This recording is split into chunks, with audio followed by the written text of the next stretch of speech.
Bonjour à tous, bienvenue dans ce nouveau numéro de la balade matinale. Je suis Edwige Pédo. Nous allons parler aujourd'hui de l'amour. Doit-on s'aimer avant de se mettre en couple? C'est le thème du jour dans nos échanges avec notre invité du jour. Vous aurez des astuces également dans cette émission. Nous parlerons également du sel que nous consommons tous les jours. Bienvenue encore une fois dans la balade matinale. Bienvenue si vous venez de nous rejoindre. Vous êtes dans la balade matinale sur Radio Géna. Je suis très heureuse d'être avec vous ce matin. Alors pour commencer l'émission du jour, nous allons vous proposer un petit déjeuner. Vous le savez, il faut être en forme pour pouvoir commencer sa journée, avoir quelques calories pour pouvoir booster son énergie. C'est important. Et donc je vous propose juste un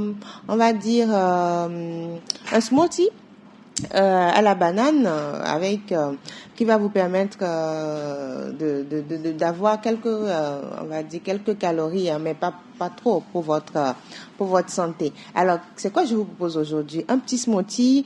Il vous faut juste une poire, une pomme, une banane et un yaourt, et de préférence un yaourt nature.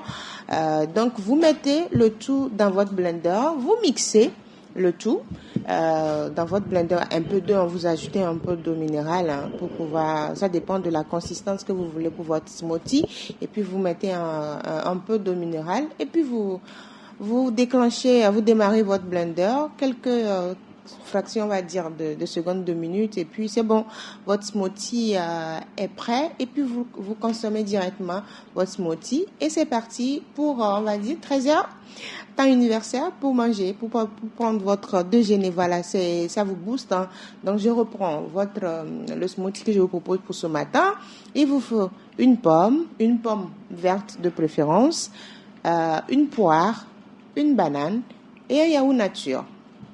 Et vous mettez l'ensemble dans votre blender et c'est bon. Vous mettez un petit peu, on va dire, vous ajoutez un peu d'eau minérale voltique, et puis c'est bon pour vous, pour votre smoothie matinal.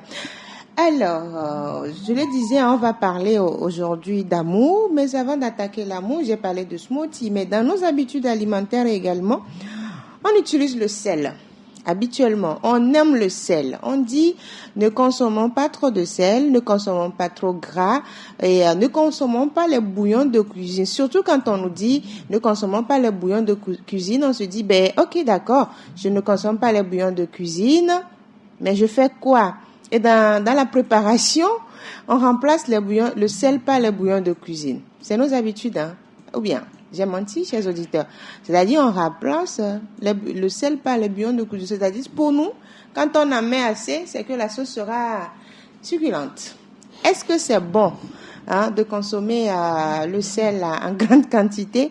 Non, il y a un dosage par jour dans la consommation du sel. C'est ce que nous dit Mathieu Kwanutobossi. Il est infirmier d'État et directeur général du centre NFS. Nous l'écoutons par rapport au dosage que nous devons, le sel, combien de grammes nous devons prendre par jour. On l'écoute. Lorsque nous prenons le sel, il y a un dosage quotidien qui est recommandé. D'accord. Et c'est lorsque vous dépassez ça que vous rentrez dans l'excès. Et la norme recommandée par l'OMS, c'est de ne pas dépasser 5 grammes de sel par jour. C'est-à-dire une cuillère à café de sel au total dans tout ce que vous allez manger. Il ne faut pas que la quantité dépasse une cuillère à café. Mais on est jusqu'à 12 mg par jour, ce qui fait déjà plus de 2 cuillères à café. Donc on est déjà dans l'excès au quotidien. Au quotidien, on est dans l'excès. Alors, lorsque nous prenons le sel, c'est composé essentiellement de sodium et de chlorure. Le chlorure est plus dominant, jusqu'à 600 mg. Le sodium, lui, il est jusqu'à 400 mg. Et c'est lui qui pose maintenant problème lorsque on est en excès. Il ne faut pas consommer rien que des aliments salés toute la journée. D'accord. Pour éviter de dépasser les 5 grammes. D'accord. Voilà. Donc, il faut un mélange. Il faut faire un mélange. D'accord. Le matin, vous prenez un repas qui n'est pas salé. À midi, vous pouvez prendre un repas salé. Le soir, vous prenez du fruit. Vous prenez des légumes. Il faut faire un mélange toute la journée pour ne pas dépasser les 5 grammes par jour. De dosage quotidien. Oui. Voilà les conseils de l'infirmier d'État Mathieu Kponoutobosi, directeur général du centre NFS. Il a dit, donc, par jour, nous avons 5 grammes de sel à consommer par jour, c'est-à-dire une cuillère à café. Votre cuillère est là, à café là. Voilà. Et donc, ce qui veut dire que ce n'est pas parce que on dit une cuillère à café, on le retrouve comment? Comme il a dit, il faut mélanger, il faut changer nos habitudes alimentaires. Le matin, quand vous prenez votre petit déjeuner, j'ai proposé aujourd'hui un smoothie. Il n'y a pas le sel dedans. Il n'y a pas le sel dans votre smoothie. Ça veut dire que le matin, vous n'avez pas consommé de sel. Donc, lors de votre déjeuner, vous allez manger des aliments lourds, il y aura le sel. Et donc, je suis sûre que lors de ce déjeuner, vous allez consommer les 5 grammes de sel. Et ça veut dire que le soir, pour votre dîner, de préférence, prenez des fruits et du thé vert. Ça veut dire que vous ne consommez plus de sel. Vous voyez un peu le mélange que vous devez faire pour être en bonne santé. On marque la pause et on reçoit notre invité pour parler d'amour. Chroniques, astuces, actualités, débats, buzz pour vous arracher de la tiédeur de votre couette. Les matins sur Radio Jenna, la balade matinale vous offre une bonne dose d'adrénaline et d'émotion. Balade matinale, permettez-vous une petite bouchée d'ondes positive.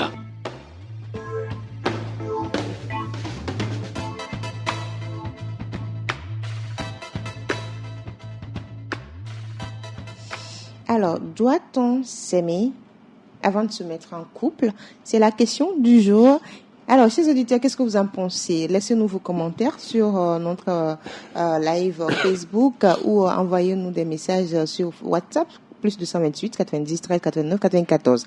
Doit-on s'aimer avant de se mettre en couple? C'est la question à poser à notre invité, Laurent Afoudi, conseiller matrimonial, qui est avec nous. Bonjour, Laurent. Oui, bonjour, Edwige. Comment ça va? Ce matin, je rends grâce, je vais bien et je crois que tout le monde va bien également, et toi y compris. Oui, je vais super bien. Ça se voit. D'accord. Alors, vous êtes amoureux? J'ai dépassé l'étape d'amoureux. Ah ouais? J'aime. Vous aimez? Oui, j'aime. Vous aimez quelqu'un? Oui, j'aime quelqu'un, naturellement. J'aime quelqu'un. Cette personne, on la connaît, c'est ça, non? Ben, naturellement. Bien, naturellement. Bah oui. Alors, c'est notre femme, on va dire. Bah alors, oui. Avant de vous lancer dans cette relation avec votre partenaire, est-ce que vous étiez amoureux?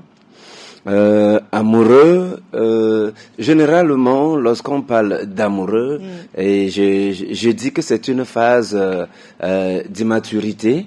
C'est une phase, oui. D'immaturité. Oui, c'est une phase d'immaturité de la relation ou du sentiment. D'accord. C'est un peu comme un feu qu'on veut faire, et quand on met la bûchette d'allumette en contact avec la boîte, ça fait une flamme. Oui. Pour l'instant, c'est la flamme. Il n'y a pas encore du feu. Donc cette flamme, c'est ça, être amoureux. Donc quand on ne l'entretient pas au point d'en faire un feu, si c'est un bobo, il n'y a plus. C'est fini. Il n'y a plus rien. Donc, dire que j'ai été amoureux. Vous avez aimé? Amoureux peut-être, parce que j'ai pas vu cette phase-là venir. D'accord. J'ai pas vu cette phase venir. Quand je l'ai rencontré, en fait, il y avait eu un contact qui ne disait pas son nom. Il y avait au fond de moi quelque chose qui me disait que je la connaissais depuis. D'accord. Donc c'est une personne que rapidement j'ai pu identifier, j'ai pu accepter, et puis c'est là que commence l'amour. Accepter. Accepter. Sinon, être amoureux, c'est une bonne chose. C'est ce qui arrive généralement, qui amène l'un à s'approcher de l'autre, ainsi de suite, et à vouloir qu'il y ait quelque chose de beau, d'idéal entre les deux. Oui, c'est une bonne chose. Seulement, cette étape-là n'est pas décisive pour qu'on puisse... Dans la décision, en fait. Pour qu'on puisse avancer. Quand on dit « je saute », en fait. Oui. Ouais, je saute. Quand on va devant tout le monde pour pouvoir afficher cette relation-là. Effectivement. Et donc... D'accord. Alors, donc, ce qui veut dire que, oui, avant de se lancer dans le couple, si on l'a bien compris, mais est-ce que l'amour joue un rôle naturellement dans cette décision-là de se mettre dans une relation sérieuse? Oui, forcément. Sans l'amour, c'est compliqué. Je veux dire que l'amour est un élément essentiel dans la formation d'un couple. C'est un élément très essentiel, très important. Seulement que lui seul ne suffit pas. D'accord. L'amour est un élément essentiel parce que lorsque vous vous mettez à deux, il y a des choses qui arriveront. Il y a des comportements qui émergeront. Il y a des attitudes du jamais vu qui seront affichées. Et quand il n'y a pas un minimum d'amour pour accepter ce comportement, que l'autre aussi c'est sa nature ou c'est son état, c'est compliqué. Or, sans amour, généralement, c'est difficile d'avancer. Même les travaux que nous faisons, quand nous n'aimons pas ces travaux-là, lorsqu'on rencontre les moindres difficultés, rapidement, on peut désister. D'accord. Donc, en relation, l'amour est un élément essentiel.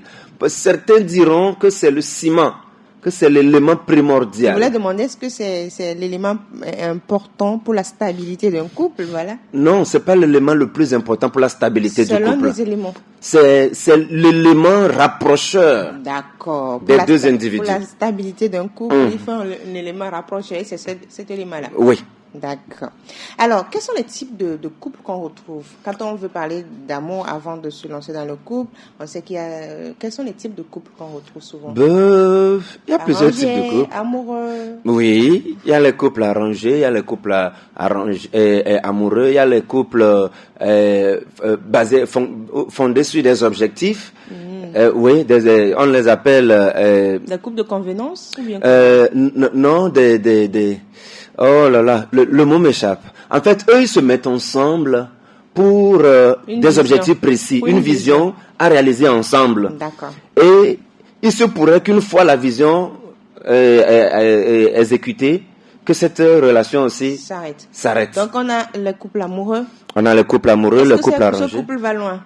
Les couples amoureux, ils vont loin, mais ils se donnent beaucoup de coups. Ils avancent, mais ils se donnent beaucoup de coups. Parce que sous l'impulsion de amoureux, il y a beaucoup de dégâts qui se font et ils se donnent plein de coups. Et généralement, quand des gens sortent de ces relations, ils s'en sortent avec plein de traumatismes, plein de blessures. Effectivement. Et donc, les couples arrangés? Il y a les couples arrangés qui généralement vont loin. Parce qu'ils se sont mis ensemble pour quelque chose. Oui, arrangés et mis ensemble parce que non seulement ils savent pourquoi ils sont ensemble, ils savent ce qu'ils doivent faire, ils savent ce qu'ils ne doivent pas faire, et si chacun joue sa part, tout va bien. Tout va bien, surtout quand cela a été arrangé par les aînés, les parents, qui font le suivi normal. Si les enfants sont obéissants, surtout dociles, je dirais, ça avance. C'est ce qu'on a connu jusqu'à une génération récente là. Oui, et c'est maintenant que... Je pense que ça revient, parce qu'avec le fiasco qu'on rencontre souvent dans le mariage, il y a certains parents aujourd'hui qui reviennent avec ces habitudes-là. Est-ce que les enfants acceptent? Non, c'est ça aussi. Maintenant, et les couples de convenance, on sait qu'il y a des couples de convenance aussi, c'est-à-dire, il me convient, bon, j'accepte, quels que soient les défauts. Est-ce que ça peut fonctionner? Oui, en fait, qu'est-ce qu'on accepte dedans? Ce sont les défauts. Oui, parce que ce sont les défauts qu'on a vus, qu'on a découverts et on a trouvé que malgré ces défauts, je peux faire avec. D'accord. Et c'est là qu'on va parler de convenance. Ce n'est pas sur les compétences ou sur les qualités. C'est sur ces défauts-là. On trouve, oui, bon, il a une grosse tête, elle a un visage déformé, avec 2 dents sautées en haut, mais aussi elle a la gâchette facile. Mais bon, ça ne me dérange pas, ça me va. On fait avec. Oui, et en plus, c'est pas un monsieur assez intelligent, mais bon, le simple fait que il soit là, il m'écoute bêtement et puis il sourit, ça me va. Il m'écoute bêtement, il sourit. Ah ben, c'est notre invité, il est toujours pris en fait dans le choix de ses mots. Alors, avant d'écouter quelques auditeurs qu'on a eu à qui on a posé cette question, alors monsieur le conseiller, est-ce que l'amour est donc un critère suffisant pour qu'un couple fonctionne à long terme? Je précise. Ah, voilà. Je t'attendais sur ce genre de questions parce que lorsque la question était lancée premièrement, je n'avais pas offert tous les éléments. En fait, il faut dire que un couple, comment le dit-on? Pour qu'un couple fonctionne longtemps, l'amour seul ne suffit pas. Je l'avais déjà dit. Oui. C'est un critère, mais un critère très insuffisant. J'ai d'ailleurs l'habitude de dire ne vous mariez pas simplement parce que vous vous aimez. Parce qu'il y a eu un coup de foudre. Bon, il y a eu quelque chose. Là, c'est encore plus grave. Ah ouais. Parce que vous vous aimez au moins, c'est que vous avez dépassé l'étape de je suis amoureux. Maintenant, lorsque c'est coup de foudre en plus, oh là là, ça c'est de la gaffe. Donc, pour que le couple dure dans le temps, il faut l'engagement mutuel. Il faut qu'on s'engage. On peut s'aimer sans s'engager. Hein. La preuve, c'est qu'il y a des gens qu'on aime et qui nous aiment aussi, mais on sait que la relation là-bas ne peut pas fonctionner parce qu'on n'est pas engagé. Il faut le respect mutuel. Il faut de la compatibilité. C'est un élément important. Compatibilité. La compatibilité. Bon, au-delà de la compatibilité sur le plan sanitaire, on doit être compatible aussi sur quel point? Sur le plan sanitaire, par exemple, lorsque vous êtes des génotypes qui ne peuvent pas se mettre ensemble. Ça ne peut pas marcher. Vous êtes SS par... Oh, non, je le prends sur moi. Sorry. Non, on n'en est pas. On n'en est pas. Ok. Si par exemple, tu es SS et moi, je suis AS. C'est pas possible. Impossible. On sait qu'on aura un enfant SS. Et je suis AS, c'est déjà impossible. On sait qu'on aura un enfant SS. Il y a risque qu'on ait un enfant AS ou SS. Et ça déjà, ça ne passe pas. Et aussi, il y a un élément que les gens ne vérifient pas souvent. Le groupe sanguin. Parce qu'en fonction du groupe sanguin, la dame, par exemple, lorsqu'elle enfante, dès ce premier accouchement, on doit savoir quoi faire. Oui, pour les femmes qui ont un registre négatif. Il faut une injection. Il faut une injection, sinon elle n'aura plus d'enfants. Il faut préparer au moins 50, quelque chose comme ça. Donc ça veut dire que vous devez être prêt quand la femme est enceinte, savoir que au-delà de ce que je dois dépenser un montant aussi pour ça.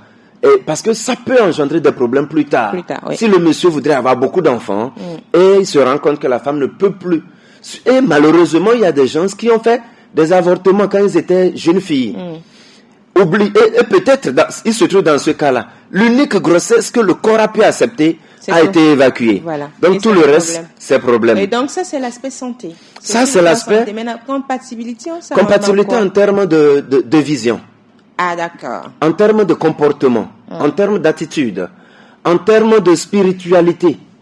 Ah oui? Ah ben oui, naturellement, il faut de la compatibilité spirituellement. Donc, si tu es chrétien, je suis animiste, c'est pas possible. Ben, toi-même, il faut voir. Toi-même, il faut voir, c'est pas à moi de le dire. Toi-même, il faut voir. Est-ce que l'animiste, d'abord, est-ce que le chrétien, dans son adoration, est autorisé à aller avec un non-chrétien? Ça, c'est déjà un principe. Est-ce que l'animiste, lui, il est prêt à supporter ce qui va arriver? Parce que chaque matin et soir, il y aura du bruitage. Pour des gens qui ne se maîtrisent pas, il y aura du bruitage. Donc, l'éducation à la base et la vision que la personne, ou la personnalité de l'individu, justement. La personnalité de l'individu compte énormément. Puisqu'il y a le tempérament, il y a tout ce qui va avec, dont il faut tenir compte. Donc ça, c'est la compatibilité. Ça, c'est le point compatibilité. D'accord. Il y a la connaissance de soi et de l'autre. Il faut qu'on se connaisse. C'est une école. Hein? Naturellement. C'est pourquoi on le dit bien. Sukuluye, vous allez vous étudier. Il faut la connaissance de soi. D'abord, quand je parlais de la compatibilité, je parlais de la personnalité, je parlais du tempérament et tout ça. Il faut se connaître pour le savoir. Il y a des gens, jusqu'à ce jour, qui ont jusqu'à 50 ans, 60 ans, qui ne connaissent pas leur tempérament. Et qui sont dans des couples, ils s'étonnent qu'il y ait des problèmes d'enfants qui continuent par miner leur couple. La personnalité, il faut la connaître. Qui on est, comment on fonctionne et pourquoi on fonctionne tel qu'on fonctionne. Il faut connaître sa blessure émotionnelle pour y travailler avant d'eux. Maintenant, l'autre avec qui on veut se mettre doit avoir un minimum de connaissances sur sa personne également. Et il y a des périodes de fréquentation qui permettent de se connaître et de s'assurer qu'il y ait réellement de la compatibilité. Voilà. Maintenant, la maturité émotionnelle. Ça, je l'ai tiré de 5 niveaux de maturité. Parce que d'abord, on a parlé du spirituel. On n'est pas rentré dans le fond, on a parlé du spirituel. Il y a ici l'émotionnel. Il y a la maturité financière. Il y a la maturité physique. Il faut avoir l'âge. Il faut avoir le corps qu'il faut pour... On a 17 ans, on peut pas être en couple, c'est pas possible. Il y en a de 15 ans qui s'y aventurent. Hein. C'est ce qui n'est pas bien. Ah, voilà. On est en train de lutter contre ça également. Voilà. Et il faut avoir de la maturité sociale. Il faut savoir vivre en société. Ouais. Ne posez pas quelqu'un qui ne sait pas, ne vous mettez pas avec quelqu'un qui ne sait pas vivre en société. Ça ne sert à rien. Mais vous serez frustré tous les jours. La personne va vous blesser à tout moment. La personne peut vous crier dessus publiquement. La personne peut manquer de respect aux gens publiquement. Au point où finalement vous vous demandez, avec quoi me suis-je mis? Et ça c'est une question. Et plus cela continue, plus vous êtes frustré. Et plus vous êtes frustré, plus vous vous désengagez de la relation. Sans le savoir. Donc ces éléments sont importants. Et le dernier que je vais citer, c'est le respect des engagements. C'est important, il faut encore... Oui, parce que vous dites des choses, il ne faut pas oublier que vous avez dit des choses. Oui, il ne faut pas oublier qu'on a dit des choses. Et moi, je tiens énormément à ce point-là, parce que là, je pourrais dire que même sans amour, lorsqu'il y a respect des engagements, la relation dure. Raison pour laquelle je te parlais des relations arrangées, où je disais que si c'est arrangé et les deux individus ont connaissance de ce pourquoi ils sont ensemble, et s'ils respectent les engagements, cela peut aboutir. L'amour, en fait, comme le disait la fois passée un de mes oncles, pour blaguer, il dit, la petite vient en mangeant. Bon, il dit, la petite mange en venant. La petite mange en venant. Pour dire, la petite vient en mangeant. L'amour, en réalité, c'est comme un plant ou une graine qu'on arrose, qu'on sème, qu'on met en terre, qu'on arrose. L'amour se crée, l'amour s'entretient, l'amour se développe et l'amour meurt. L'amour, c'est pas quelque chose qui vient du néant, du ex nihilo, non. L'amour, en fait, comme je le dis souvent, l'amour, c'est la meilleure invention de Dieu, en fait. D'accord. Ça fait tellement de bien. Et pour pouvoir vivre correctement, il faut savoir créer de l'amour en soi. Lorsque tu sens, par exemple, ou tu sais que tu dois être avec quelqu'un, et il y a des engagements à respecter. Maintenant, c'est un peu comme un engin qui a besoin de l'huile à moteur ou de lubrification dans certaines articulations de l'engin pour pouvoir bien fonctionner. C'est en fait ça l'amour. L'amour a besoin d'être présent dans certaines articulations. Comme on le dit, à l'école, on nous a parlé de la synovie, c'est ça, non? Bon, si j'ai bien appris mes leçons. Oui. Et il en faut. Mais, quand je dis cela ne suffit pas, c'est ici principalement que se trouve la question. D'accord. Qu'est-ce qu'on s'est dit? Qu'avons-nous dit qu'on va faire ensemble? Quand avons-nous dit qu'on le ferait? Donc, comment avons-nous dit qu'on le ferait? Où est-ce qu'on en est? Où en sommes-nous? D'accord. Il faut que chacun fasse sa part. Ah, une expression. Fais ta part. Fais ta part. Alors, dans le couple, naturellement. Oui, dans le couple. Voilà ce qui est dit par rapport au fait. Donc, ça veut dire que, oui, l'amour, mais il y a des règles, il y a plusieurs points. Il y a la spiritualité, il y a la compatibilité, il y a la connaissance de soi et de l'autre, et le respect d'engagement. La maturité émotionnelle. D'accord, la maturité émotionnelle. Oui, pour dire les 5 niveaux de maturité en général. Donc, il faut aller à l'école. Oui. Il faut venir chez Laurent Afoudi. On écoute nos auditeurs par rapport à la question. Est-ce qu'on doit s'aimer avant de se mettre en couple? Avant d'être en couple, c'est que la personne a vu un truc qui l'est intéressé sur l'autre personne avant qu'il accepte qu'il soit en couple. Mais je ne crois pas que forcément il doit avoir l'amour avant qu'on se mette en couple. Il faut dire que avant, je privilégiais l'amour. C'est-à-dire que il faut forcément qu'il y ait de l'amour entre une personne et moi avant qu'on soit en couple. Je me suis dit que il faut que j'ai une personne qui a la même vision que moi en ce qui concerne ma vie, sa vie à elle aussi. Donc voilà, la plupart du temps, tu es une personne dont tu es très amoureux et c'est réciproque, mais on n'avait pas forcément les mêmes visions. Et si vous vous mettez en couple, ça ne marchera forcément pas. Donc maintenant, je me mets en couple avec une personne qui a la même vision que moi. Et si on est ensemble, l'amour viendra avec le temps parce que l'amour se crée avec le rapprochement. Je dirais oui, sans même réfléchir. Après, ça dépendra de ce qu'on met dans aimer, dans ce qu'on met amour. Certains pourraient l'identifier en tant qu'attirance, en tant que feeling, en tant que fort sentiment. Mais le plus important, c'est qu'on ne peut pas se mettre avec quelqu'un pour qui on ne ressent absolument rien. Et une relation étant parfois l'épreuve des difficultés, de certains défis, il faut ce sentiment-là pour que les partenaires, les conjoints se tiennent main dans la main et puissent continuer la relation. Maintenant, bon, au cours de la relation, il peut arriver des situations où il n'y a plus la passion du premier jour, où l'amour est un peu en train de s'effriter. Là, on peut rester pour d'autres raisons. On peut rester au nom de la reconnaissance. On peut rester en souvenir des bons moments passés, ou on peut considérer que c'est une épreuve qu'on est en train de traverser et que ça va revenir dans le bon ordre après. Mais l'amour doit être l'élément qui nous permet de former un couple. Oui, on doit s'aimer pour former un couple. Qu'est-ce que le couple? Un couple, c'est l'association de deux personnes qui s'accouplent. Avant de s'accoupler, il doit y avoir l'amour qui doit régner entre vous. Donc, sur ce, on peut dire qu'on doit s'aimer. On doit s'aimer avant de former un couple. Alors, Laurent Afoudi, je rappelle que vous êtes conseiller matrimonial. Voilà la réaction de nos auditeurs. Le dernier dit on doit s'aimer. Il a répété plusieurs fois on doit s'aimer avant de se mettre en couple. L'autre, c'est que lui, au début, il misait sur le fait qu'on se mette en couple, oui. Mais on doit tomber amoureux avant de se mettre en couple. Mais il a compris que ça ne marchait pas. Maintenant, lui, c'est la vision qu'il voit. Est-ce qu'on a la même vision avant de se mettre en couple? Et l'autre dame, elle a parlé d'un élément important, c'est qu'un jour la passion se perd et on peut rester par rapport à la reconnaissance. Vous êtes d'accord avec tous ces points? Je ne serai pas dans l'absolu, mais je suis d'accord avec eux. Surtout celui qui a parlé de la vision. Oui. C'est naturellement un homme. Oui, c'est un homme. Oui, puisque c'est comme ça que fonctionne un homme. Un homme organisé dans sa vie, c'est comme ça qu'il fonctionne. Il fait essentiellement tout par rapport à la vision.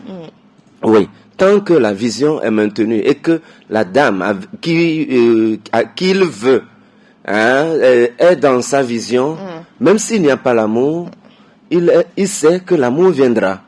En fait, malheureusement, c'est aujourd'hui que nous voulons aimer avant de nous mettre en couple. Sinon, en réalité, on se met en couple et on vous dit, l'homme doit aimer la femme. D'accord. L'homme doit aimer la femme qu'il a épousée. Pas avant de l'épouser. Qu'il a épousé, il doit l'aimer. Quant à la femme, personne ne lui a demandé d'aimer l'homme. Oui. C'est pourquoi, quand je dis l'homme, il parle de la vision. Il a dit l'essentiel. Par rapport à sa vision, quelle femme pourrait l'accompagner? Il trouve cette femme a connaissance de la vision. Elle trouve que oui, elle peut le faire, même si elle n'aime pas. Elle n'est pas amoureuse de l'homme, ou elle ne l'aime pas, tant que l'homme ne la répugne pas. C'est l'élément important.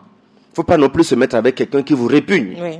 Tant que l'homme ne la répugne pas, et qu'elle trouve qu'elle peut rester sous l'autorité de cet homme-là, lui obéir et le respecter, c'est déjà suffisant. Donc, par respect de leur engagement, ils peuvent avancer. Celui qui est en dernière position, d'abord la jeune dame, qui parlait de la passion qui pourrait s'envoler et il faut rester par reconnaissance et tout. Bon, elle ne l'a pas mal dit. Mais une relation dans laquelle on reste par reconnaissance, c'est dangereux. C'est dangereux. Il faut, en fait, l'amour c'est quelque chose qui s'entretient. Et il y a plusieurs phases. Oui. Ça peut commencer par l'étape amoureuse, et ensuite grandir, arriver à l'étape de l'amour proprement dit, passer à la passion, et plus tard, devenir une simple affection. Plus tard, une simple affection. L'amour est un feu qui, s'il a été allumé, ne s'éteint en réalité jamais. Son intensité varie. évolue en fonction du temps. D'ailleurs, quand on met le feu de bois, à un moment donné, si on n'ajoute pas, c'est que ça s'éteint. Oui, on a l'impression que ça s'éteint. Il faut arranger un peu. Il y a toujours un feu dans le creux du bois quelque part. Donc il faut toujours arranger. C'est quand on arrange que la flamme revient et ça s'embrase correctement. Oui. Donc la passion, oui, mais il ne faut pas rester. Par reconnaissance, c'est dangereux. Mais si il y a la reconnaissance et en plus de la reconnaissance, il y a l'affection, ça marche. Ça peut marcher. D'accord. Et ça marche correctement. D'accord. Quant au dernier qui a insisté, on doit, il va souffrir. Non, il va souffrir. Ah ben. Ben oui, l'amour est une très belle chose. Oui. Mais il va souffrir. Il va souffrir simplement parce que beaucoup aujourd'hui ne savent plus exprimer l'amour. On pense que l'amour c'est le matériel. Oui. On pense que l'amour c'est l'argent. Oui. On pense que l'amour c'est du bling bling. C'est vrai que cela contribue, cela aide l'amour à développer ou à se développer d'une certaine manière. Mais ce n'est pas en fait cela l'entretien ou ce qu'il faut pour l'amour. Sa meilleure manière de s'exprimer, c'est la présence, c'est l'attention, c'est la tendresse, c'est le respect des engagements surtout. Parce que comme je le dis, l'amour c'est l'acceptation. Quand on accepte, on fait ce qu'on a dit qu'on doit faire. Et quand on le fait, on est à l'aise en fait. On est à l'aise. Ouais. Et la confiance est maintenue. L'attachement de la femme aussi. Elle aussi, elle se sent en sécurité. Raison pour laquelle les hommes qui ne tiennent jamais parole ne rassurent pas les femmes. Les femmes savent qu'elles sont là et elles sont juste là. Je suis là quoi. Je suis là quoi. C'est fini. C'est fini. Je suis simplement là parce que je ne peux pas aller ailleurs. D'accord. Il y a Edda Matipo, l'un de nos auditeurs qui est sur Facebook, qui dit c'est mais non, pas forcément. On n'a pas forcément besoin d'amour, d'un amour réciproque pour un couple et une famille. La Bible dit l'homme doit aimer sa femme, la femme doit être soumise à son homme. Voilà. Il n'est pas demandé à la femme d'aimer son homme. Voilà le piège du célibat. Oui, le piège du célibat de la majorité des femmes. Je l'ai dit tantôt. Que c'est à l'homme qu'il est demandé d'aimer sa femme. On n'a pas demandé à la femme d'aimer son mari. Non, on lui dit de se soumettre. Ben, qui lui a demandé d'aimer? C'est là où la femme a commencé par aimer que les problèmes naissent. Parce que d'ailleurs, il y a un problème aujourd'hui. On a interdit à l'Africain, désolé, c'est une pensée populaire que je reprends. Oui. On a interdit à l'Africain la polygamie, mais on lui conseille l'homosexualité. Très griffe. Et qu'on lui impose d'ailleurs dans une certaine mesure. Mais tu sais pourquoi c'est compliqué aujourd'hui pour les jeunes filles ou pour les femmes d'accepter la polygamie? Ce n'est pas parce qu'on l'a interdit à l'Africain. Au nom de l'amour. On leur a fait comprendre que l'amour ne se partage pas. Quand on aime, on ne partage pas. Ok, d'accord. Alors que l'amour est partage. L'amour proprement dit est partage. On leur a dit, quand on aime, on ne partage pas. Et la femme, d'ailleurs, de nature, quand elle aime quelque chose, elle ne le partage pas.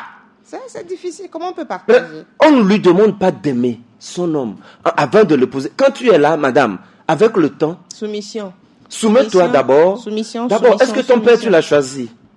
Quand tu es venu le trouver, bon gré, mal gré, quelles que soient les foutaises qu'il fait, son degré d'irresponsabilité, tu acceptes, tu es soumise. Tu es là. Autant d'années que possible. Jamais tu ne lèves la voix, tu ne te plains. Mais quand il s'agit d'un mari que Dieu a institué sur ta tête comme ton chef, tu es capable de même lui tenir l'école parce que tu ne l'aimes plus. En fait, généralement, ce sont les femmes qui disent « je ne t'aime plus ».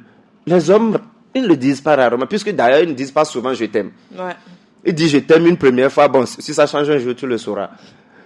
Donc, venir dire « je ne t'aime plus », c'est que tu en as fait de trop. Et il ne viendra même plus dire « je ne t'aime plus », il dit « je ne te supporte plus ». Généralement, c'est ce qu'ils disent. Bien que continuent pas à t'aimer. Mais quand la femme dit « je ne t'aime plus », c'est extrêmement dangereux. Je ne t'aime plus, je regrette de t'avoir épousé, ainsi de suite, ainsi de suite. Ce sont des phrases qui viennent quand la femme a voulu aimer avant de se mettre.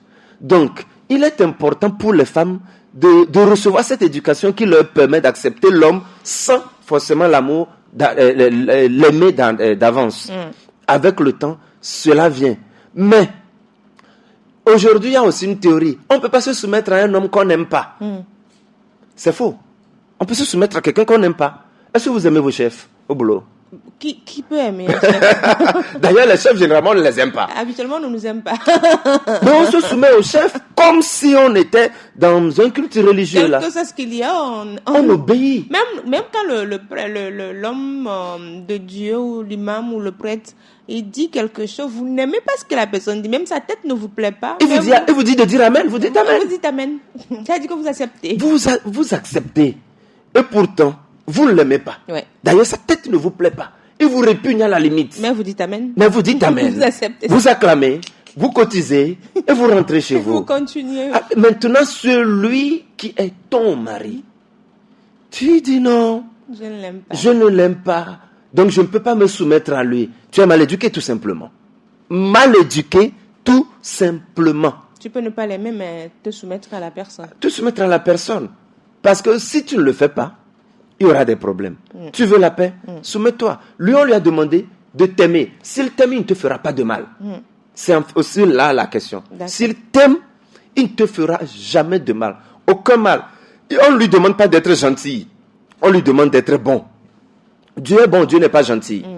Il n'est écrit nulle part dans la parole de Dieu, que ce soit dans le Coran, comme dans la Torah, dans la Bible. Il n'est écrit nulle part qu'il faut être gentil. Il ne faut pas confondre gentillesse et bonté. Oui. Je peux te faire souffrir dans ton corps, mais en étant bon. C'est pour ton bien que je le fais. Tu souffres aujourd'hui, mais demain, tu en récolteras les fruits que tu savoureras. Et ça me fera plaisir. Ça te fera plaisir. C'est ce que je voulais. Voilà, mais si je veux être gentil avec toi, je vais t'éviter cette douleur-là. Plus tard, tu vas en souffrir et malheureusement, tu m'en voudras plus tard. Donc, il ne faut pas confondre les deux. La bonté diffère de la gentillesse. Ah ben oui, moi je ne veux pas être gentil. Bon. Je veux être bon, ça me suffira. Et d'accord, on a parlé tout à l'heure, en début, on a parlé des relations arrangées. Et comme on le sait, on est en Afrique. Dans certaines cultures, il y a les couples qui sont formés sans amour, enfin, bien me dire, sans l'amour au départ. Est-ce qu'il faudrait revenir sur cet aspect? Est-ce que cela marche toujours selon vous? Les relations arrangées seraient, si elles sont bien analysées et bien organisées, serait la réponse idéale au désastre auquel nous assistons ces dernières années. C'est vraiment un désastre. C'est un désastre qui ne dit pas son nom. Parce que pas plus tard qu'hier, je suivais une vidéo dans laquelle on interviewait une jeune fille, à peine 17 ans, qui parlait déjà de sa position préférée. Que la position qu'elle préfère le plus. Ce qui veut dire qu'elle a de l'expérience jusqu'à choisir une position préférée. On lui a posé des questions sur les dimensions du sexe masculin, lesquelles elle aimerait. Elle s'est prononcée sans hésitation. Elle a donné des raisons. Elle a donné des critères. Elle a donné des conséquences de l'un ou de l'autre. À cet âge, elle a autant d'expérience. Elle va chercher quoi dans le couple? Et si elle va rencontrer quelqu'un qui n'est pas dans ça, qui est un vovito, mais qui n'est pas de cette nature-là ou qui n'a pas ces compétences-là, mais qu'elle aime, ça pose un problème. Ça pose un problème. Ouais. Comme le dirait quelqu'un, c'est compliqué pour une femme de se séparer d'un homme pauvre qu'elle n'aime pas beaucoup, mais qui la met bien dans le lit. Même si elle est avec un homme riche, tout le temps elle pensera à là. Il n'y a pas l'argent, hein. Elle veut quelqu'un qui a l'argent, mais elle ne peut pas se séparer ici parce qu'on la met bien. Oui. Tu vois déjà qu'il y a un problème. Ça veut dire que cette femme se retrouve inévitablement dans l'adultère. Jouer sur deux tableaux. Donc, les relations arrangées, si nos parents, nos grands-parents pouvaient essayer de revoir cette histoire-là. D'ailleurs, il y a le coach Eric Bonnet, que je salue au passage, avec qui nous sommes en réflexion pour essayer de faire revenir certaines sagesses ancestrales qui ont fait du bien par le passé et qui pourraient encore valablement faire du bien à la génération actuelle et celle à venir. Donc, il faut qu'on renoue avec ces valeurs-là qui faisaient du bien. Oui, nous devons essayer de refaire cela. Cela demanderait que les parents fassent beaucoup plus attention à leurs enfants, fassent l'effort de mieux les connaître, de savoir comment ils fonctionnent, qui ils sont, détecter leur personnalité, quels sont leurs besoins, quelles sont leurs visions. Il faut que les parents discutent, causent essentiellement avec leurs enfants, que chaque parent fasse l'effort d'être ne serait-ce qu'un des coachs de ses enfants. Ainsi, le parent pourra mieux connaître l'enfant et s'il va falloir faire un choix pour l'enfant ou arranger sa relation avec une fille ou avec un garçon, quelque part, ce sera en fonction de la connaissance que ce parent a de son enfant. Et là, l'enfant peut-être aujourd'hui ne le verrait pas, ne le comprendrait pas, parce que lui-même ne se connaissant pas suffisamment. Mais comme on le dit, lorsque le vieux est assis et cherche à voir le devant, ce qu'il voit, même quand toi un petit, tu te mets sur un arbre, tu ne le verrais pas. Donc, quand c'est ainsi, l'enfant étant obéissant, bien éduqué, s'il écoute les parents qui sont là pour faire le suivi, ça va marcher, ça va sauver cette génération. Et donc vous avez parlé tout à l'heure du fait que l'amour évolue avec le temps et donc l'amour s'entretient naturellement pour que l'amour reste toujours. Mais est-ce qu'on peut aujourd'hui concevoir un couple, on va dire, durable sans prendre en compte cette évolution, cet entretien dont on est en train de parler? C'est pas évident. C'est pas évident parce que l'amour, c'est aussi de la responsabilité. L'amour, c'est la responsabilité. L'association dont je suis le président, l'association AWEFA, l'association des hommes et femmes accomplis, dont le but est de contribuer au bien-être dans le couple et à l'harmonie dans les foyers. Notre slogan, ou notre devise, je dirais, amour, responsabilité, paix. Oui, l'amour, oui. Mais pour avoir la paix, il faut de la responsabilité. D'accord. La responsabilité voudrait que chacun sache ce qui lui incombe et qu'il fasse sa part. Faire sa part voudrait dire que cet amour-là que nous entretenons, au nom duquel nous sommes ensemble, que cet amour soit entretenu. Pourquoi fait-on la vidange de ces engins?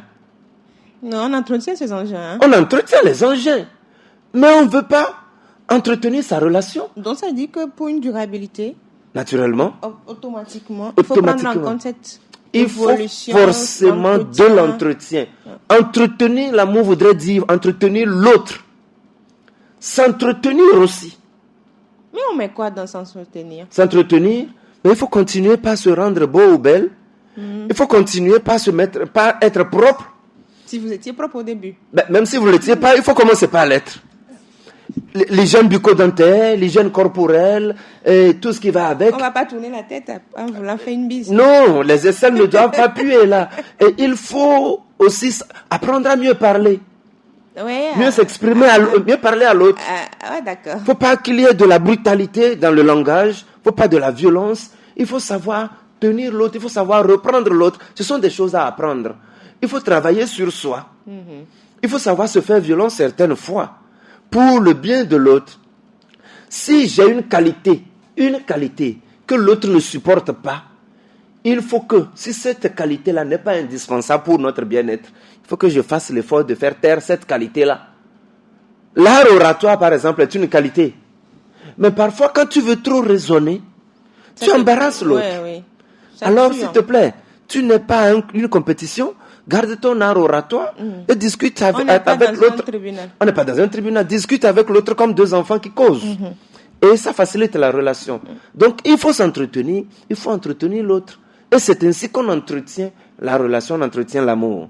Sinon, le jour, ça va faire comme la société qui prend le pouvoir. Ah, vous allez lire l'heure. Donc, si ce n'est pas l'amour qui doit s'entretenir, parce qu'on doit l'entretenir, on doit faire beaucoup de choses. Oui. Comment on fait pour rendre solide son couple alors, quand on rentre dedans? Je crois qu'on a déjà tout dit à ce sujet-là. Pour rendre solide le couple, d'abord, s'il y a l'amour, il faut, comment le dit-on, le renforcer. D'accord. Notre santé, nous la renforçons chaque jour. On a du carburant dans nos engins avant de nous déplacer, mais on en ajoute. On ne sait jamais. Donc, c'est du renforcement. En tant que professionnel, on fait toujours du renforcement de capacité. Et chaque année que Dieu fait, le budget de l'État augmente. C'est toujours du renforcement de capacité en termes financiers. Donc, il faut aussi renforcer cet amour. La qualité de la relation, il faut y veiller. Comme je le disais tout à l'heure, il faut s'entretenir et tout ça. Il ne faut pas... il faut se donner. il ne faut pas s'oublier. Il faut se donner. Il ne faut pas s'oublier. Explication Ah, pour nos auditeurs. Se donner veut dire quoi? Tu t'engages dans la relation pleinement. Pas un pied dedans, un pied dehors. Parce que celui qui, comme je le dis, ce que vous faites déjà à moitié bien est déjà à moitié mal fait. Quand vous le faites à moitié bien, c'est que vous l'avez fait à moitié mal. Donc faites-le pleinement. Puisqu'un verre à moitié vide est à moitié plein. Donc faites-le pleinement. Mais ne vous oubliez pas. Quand vous vous oubliez, c'est que vous allez vous manquer d'entretien. Vous allez manquer de vous occuper de vous. Or, en vous occupant de vous, vous occupez aussi ainsi de la relation. Ce que l'autre aime voir, vous devez l'entretenir. Ce que l'autre aime toucher, vous devez l'entretenir. Ce que l'autre aime manger chez vous, si l'autre aime vous embrasser, c'est que l'hygiène bucco-dentaire doit être au rendez-vous. Si l'autre aime vous faire des bisous au niveau du cou, c'est que l'hygiène corporelle doit être au point. Et vous devez bien sentir. Vous devez bien sentir. Voilà. Si l'autre aime, je ne sais pas, vos muscles, c'est que la musculature ou la musculation doit continuer. Vous devez continuer l'exercice. Vous devez continuer l'exercice. Le jour où vous lâchez et tout devient flasque, il y a problème. Il se perd. Il se perd. Donc, pour renforcer le couple, le rendre durable, il faut y travailler. C'est pour ce travail que nous autres professionnels de l'amour, nous sommes là. D'accord. Et pour vous retrouver? Pour l'instant, le cabinet est à Lomé. Et puisqu'il y a beaucoup qui nous suivent de loin, qui ne pourront pas faire le déplacement. Un numéro WhatsApp? Un numéro WhatsApp, le 99 01 24 23. 24 23. 99 01 24 23. Oui. D'accord. Et ça fait l'affaire. Et ça fait l'affaire. Pour terminer, on est en train de finir cette émission. On a pris assez de temps déjà. Alors, Laurent Afoudi, doit-on s'aimer pour former un couple? On peut s'aimer, oui. Doit-on? Non. Mais oui, on peut s'aimer. Mais l'amour seul ne suffit pas. D'accord. Il faut ajouter les autres éléments dont l'amour a besoin pour faire longue vie. Merci beaucoup, Laurent. Je t'en prie. Merci à vous, chers auditeurs. On s'arrête ici par rapport à cette problématique. Doit-on s'aimer pour se mettre en couple? Le spécialiste, il a dit tout, hein. Alors, exécutez juste ce qui a été dit, les points qui ont été relevés. Il n'y a plus rien à ajouter. Et vous serez heureux, très longtemps. Prenez soin de vous. Je suis Edwige Apedo, Juanita Blavochi. Vous retrouve vendredi pour le dernier numéro de la semaine de la balade matinale. Bye bye.